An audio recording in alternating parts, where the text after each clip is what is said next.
Question numéro 137.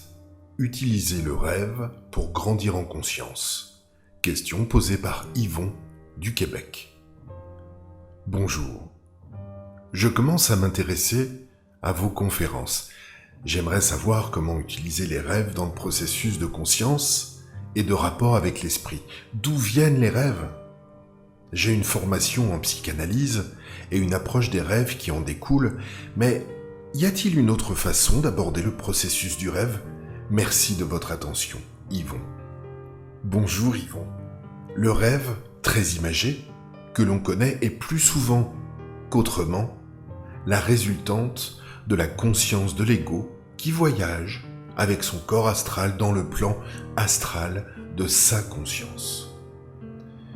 Pour grandir en conscience via le rêve, l'ego doit commencer par saisir ce qui s'y passe réellement, occultement. Est-ce que son rêve lui a servi d'exutoire à son émotivité ? A-t-il servi pour que son esprit lui indique une direction de vie à suivre ? A-t-il été le résultat de son combat avec des entités ou démons qui interfèrent avec son psychisme ? A-t-il été une manifestation d'une prémonition offerte par son esprit ? Est-il la conséquence d'un retour mémoriel d'une vie passée ? Un bon point de départ, c'est de parler de son rêve, de le définir avec nuance, de tenter d'exprimer ce qui s'est passé en fonction de son propre ressenti.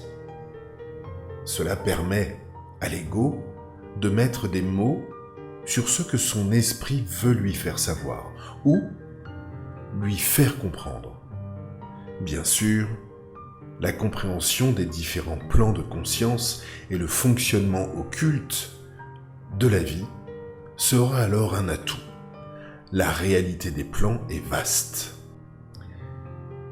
Cela dit, si l'individu vit des tensions face à son rêve ou face à l'absence de réponse face à son rêve, il devient important qu'il établisse un rapport de force envers son esprit pour avoir des réponses claires face à ce qui s'est passé.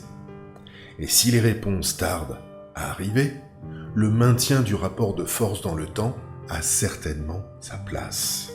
Enfin, l'ego doit comprendre que ce qui se passe dans un rêve est bien réel, mais s'actualise un plan de conscience différent de celui de la matière.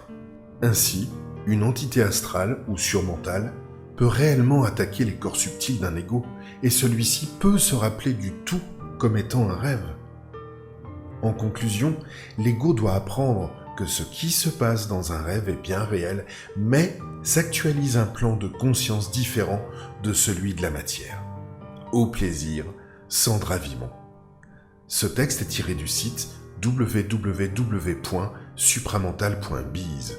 Voix narrative, Romain Lezen.